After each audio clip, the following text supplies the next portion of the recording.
ఆడపడుచు ఎంకిలా, ఇంటి కొప్పులోని ముద్దబంతి పూల, తెలుగువారి ఆడపడుచు ఎంకిలా,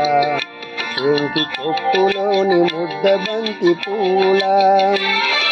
గోదారి కెరటాల గీతాల వలనాలో పలికినది పలికినది పలికినది చల్లగా చిరుజల్లుగా గలగల గలగల వదిలి వచ్చింది కన్యాక్షర, వచ్చి నిలిచింది కనుల ముందరా,